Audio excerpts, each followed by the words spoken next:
अनुरोध करूंगा कि आप आए, और बड़ी खुशी की बात है कि आपकी उपस्थिति हुई है। पूरे मंच की ओर से आपका हार्दिक स्वागत अभिनंदन वंदन है, और आप आए तो विचार को रखें। बहुत बहुत धन्यवाद माननीय संचालक महोदय। और सबसे पहले करुणा के सागर तथागत गौतम बुद्ध, बोधिसत्व बाबा साहब अम्बेडकर और देव प्रिय सम्राट चंद्रगुप्त मौर्य और सम्राट के सम्राट अशोक महान के चरणों में श्रद्धा समूह अर्पित करते हुए यहाँ मंच पे बैठे हमारे सम्मानित कार्यकर्ता पदाधिकारी और आज इस कार्यक्रम के आयोजक और सामने बैठे हुए हमारे अतिथिगण, माताओं, सभी को मेरा नमन। साथियों, आज हम लोग यहाँ पे इकट्ठा हुए हैं तो इसका सिर्फ एक ही कारण है कि देव प्रिय सम्राट अशोक के जन्मदिन को मनाना। यह हम लोगों को सोचना पड़ेगा कि आज उनका 2329वां जन्मदिन है और हमको इनका जन्मदिन क्यों मनाना पड़ रहा है? क्योंकि बहुत सारे लोग इस देश में रोज पैदा होते हैं, रोज मर जाते हैं, लेकिन केवल सम्राट अशोक को क्यों जन्मदिन मना रहे हैं? तो साथियों, सम्राट अशोक एक ऐसे प्रियदर्शी राजा थे जो पूरे दुनिया को उन्होंने जीता। मैं केवल भारत की बात नहीं कर रहा हूँ, वो पहले ऐसे राजा थे जिन्होंने पूरी दुनिया को जीता। और ये भारत जो अखंड भारत था उसको लोग सोने की चिड़िया कहते हैं, सोने की चिड़िया। तो साथियों, यह भारत हम लोगों को जानने की जरूरत है। एक गीत के माध्यम से मैं आप लोगों को बताना चाहता हूँ कि सम्राट अशोक क्या थे, उनका क्या इतिहास था। तो साथियों, आप लोग ध्यान से सुने। चक्रवर्ती की अशोक की कहानी, चक्रवर्ती अशोक की कहानी लौह हृदय की मिसाल थी, रणभूमि का वीर था वो, हर जंग पे मिसाल था। कलिंग की पीड़ा ने जब उसकी आत्मा को झकझोरा, तब त्याग से बना बौद्ध पद वो उजियारा चोरा। सिंहासन पर बैठा था जो तलवार की धार लेकर, सिंहासन पर बैठा था जो तलवार की धार लेकर उतर गया हो करुणा में, दया और प्यार लेकर धर्म चक्र को घुमा दिया, हिंसा को छोड़ चला। प्रियदर्शी बन गया जो पहले रक्षक था, चल पड़ा संघर्षों की आग में तब कर सोना जो बन गया। इतिहास की रेत पे अमर शिलालेख पे चल गया, शिलालेख पे चल गया। साथियों, अगर आप इतिहास को अध्ययन करते हैं तो दुनिया के सबसे पहले सम्राट अशोक वो राजा हैं जिनका शिलालेख आज भी मिलता है। उनकी लिखी हुई लेख आज भी लिखी है। अगर वो शायद लिख कर न गए होते तो कुछ 3% के लोग उसी शिलालेख को भीम की लाठी बताते, हनुमान का गदा बताते और वो मनवादी वो अपना मान लेते।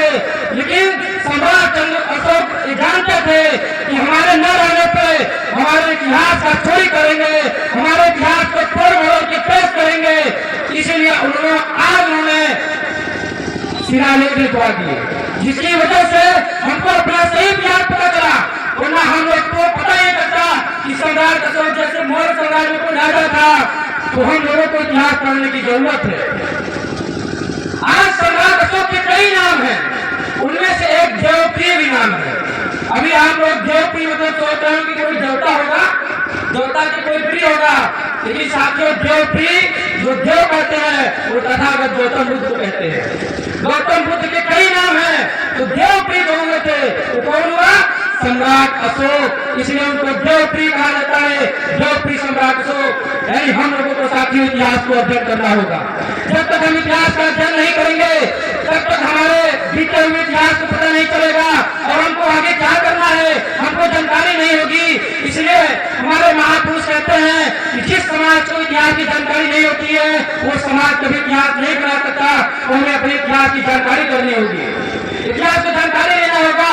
अगर सम्राट अशोक का इतिहास को हम पढ़ते हैं तो वो पहला ऐसा राजा पूर्णकालीन प्रचारकों का निर्माण किए। उन्होंने पूर्णकालीन प्रचारकों का निर्माण किए। वो केवल अपने रास्ता ही नहीं चलाए, उन्होंने अपने बेटे और बेटी को उन्होंने धर्म प्रचारक बना के श्रीलंका, म्यांमार, थाईलैंड और जितने भी राजा थे उनको अलग अलग प्रचारक बना के अलग अलग देश में भेजा धर्म के प्रचार के लिए। तो आप लोग सच्चे मन से बताइए कि इसमें से कितने लोग धर्म का प्रचार करते हैं, कितने लोग धर्म का प्रचार करते हैं? तो गिने चुने लोगों का नाम आएगा। तो हम कैसे विश्व गुरु की मंशा रखते हैं? आज बहुत सारे लोग बड़े बड़े मंचों से और दिल्ली की लाल किला से कहते हैं कि हम देश को विश्व गुरु बनाएंगे। उनसे आप लोग सवाल पूछिए, क्या इस देश में धर्म का प्रचार हो रहा है? नहीं हो रहा है साथियों। इस देश में धर्म को खत्म करने की बात की जा रही है, इस देश में गौतम बुद्ध को खत्म करने की बात की जा रही है। लेकिन एक बात को ध्यान रखे मनवादी लोग, जो जो गौतम बुद्ध को खत्म करने की बात किया वो आज खुली उनकी नस्ल खत्म हो गई है, लेकिन गौतम बुद्ध कभी खत्म नहीं हुए। जितना बार वो गौतम बुद्ध को खत्म करने की बात करेंगे उतनी तेजी से गौतम बुद्ध इस देश में उनकी विचारधारा फैलेगी। ये बात मनवादियों को ध्यान रखना होगा। और साथियों, इस देश में प्रचारकों की निर्माण करना बहुत जरूरी है। मैं ये बात इसलिए बोल रहा हूँ कि जब सम्राट अशोक अखंड भारत के राजा थे, उन्होंने प्रचारक निर्माण किए, तो हम लोग क्या हैं? जब तक हम धर्म का प्रचार नहीं करेंगे तब तक हम अखंड भारत जो सम्राट अशोक का सपना था वो हम निर्माण नहीं कर पाएंगे। उसको हमको करना होगा और ये काम युवाओं को करना होगा। हमारे युवा साथियों भी मैं देख रहा हूँ, तो कोई युवा साथी उधर घूम रहा था, कोई उधर घूम रहा था, कोई पीछे घूम रहा था, लेकिन यहाँ पे बैठने का काम कोई नहीं किया। तो मैं युवा साथी को ये निवेदन करता हूँ कि अभी आपके लिए 30 साल है, आपके लिए 25 साल है, अभी आपके पास 40 साल का मौका है इस देश में धर्म का प्रचार प्रसार करने का। हमारे जो 60 साल के दादाजी हैं, जो 70 साल के हो गए हैं, वो आपको केवल मार्गदर्शन दे सकते हैं, लेकिन वो समाज में प्रचार प्रसार नहीं कर सकते हैं। इस देश में युवा ही प्रचार प्रसार करेंगे। आप सम्राट अशोक का इतिहास को पढ़िए, और पहले राजा थे जो 25 साल की एज में अखंड भारत के राजा बने थे। ये काम हम युवाओं को लेना पड़ेगा, हम गाँव गाँव में युवाओं को लेना पड़ेगा, संगठन निर्माण करना पड़ेगा और उस संगठन के दिशा और निर्देश बना के ये जो लड़ाई चल रही है इस देश के मूल निवासियों को, उसमें सहभाग होना पड़ेगा। तभी जाके हम इस देश में मूल निवासी सत्ता बना सकते हैं जो नागवंशियों का सम्राट अशोक का सत्ता था। हम उसका सत्ता दे सकते हैं। उसी के तहत साथियों मैं एक लेख लिखा हूँ कि इंकलाब की पुकार है, इंकलाब की पुकार है। बंदूकों से नहीं, हम कलम से लड़ेंगे, जुल्म के हर कीड़ों को हम गिरा देंगे। आवाज उठेगी हर गली मोहल्ले से, आवाज उठेगी हर गली मोहल्ले से। इंकलाब का परचम फिर से लहरा देंगे, इंकलाब का परचम फिर से लहरा देंगे। जो रुके सके वो तूफान नहीं है हम, जो रोक सके वो तूफान नहीं है हम, जो छुप जाए वो इंसान नहीं है हम। हमने सीखा है लड़ना अंधेरों से, हम सूरज है बेईमान नहीं होते।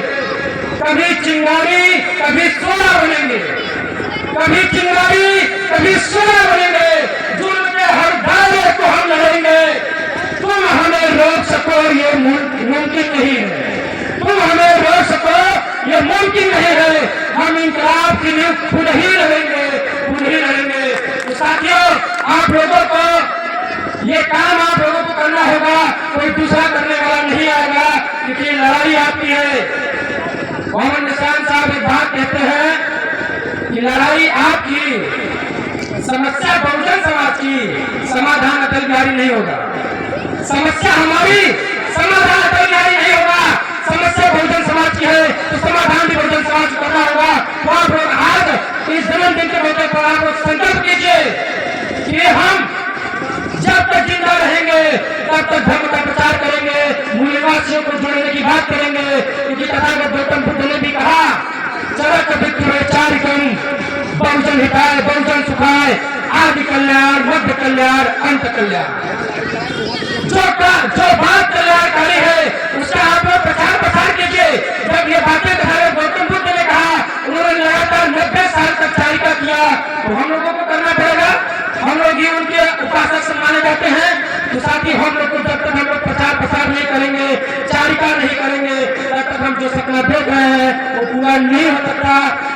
केवल एक ही फॉर्म फिल करना है, हम लोगों को प्रचार प्रसार करना है। और इस देश में प्रचार प्रसार करने के लिए हम जैसे युवा लगातार निरंतर काम कर रहे हैं। मैं भी लॉ का छात्र हूँ और हमने इलाहाबाद यूनिवर्सिटी से ग्रेजुएशन पास किया। मैं कक्षा 8 में पढ़ता था, यानी 2012 से मैं लगातार वामसेव से जुड़कर प्रचार प्रसार कर रहा हूँ। अभी मेरी एज 23 साल की है। मैं 23 साल में भारतीय विद्यार्थी मोर्चा का प्रदेश कार्यकर्ता हूँ, प्रदेश को देख रहा हूँ। तो आप लोगों को ये पढ़ लेना होगा कि आप लोग भी अपने समाज को जागरूक करेंगे, अपने समाज को जोड़ेंगे, उनको मान सम्मान स्वाभिमान की जिंदगी जीने के लिए आप लोग समझाएंगे। अगर जिस दिन आप लोग इसके लिए कामयाब हो गए, समझिए कि आप आजाद हो गए, जब आप लोग आजाद हो जाएंगे तो साथ ही ये बात आप लोग अमल करेंगे। और आज इस मौके पर मुझे बोलने का मौका दिया गया, इतना अच्छा मंच सजा के दिया गया, आप लोगों को मैं धन्यवाद ज्ञापन करता हूँ। और यहाँ के जो आयोजक हैं, मैं उनसे भी धन्यवाद कहता हूँ कि आप लोगों ने मुझे बोलने का मौका दिया। इसी के साथ अपने वाणी को बयान देता हूँ। क्रांतिकारी जय भीम, नमो बुद्धाय, जय मूल निवासी, जय जोहार, जय संविधान, इनकलाब जिंदाबाद। धन्यवाद बड़े भाई सुधांशु मौर्य।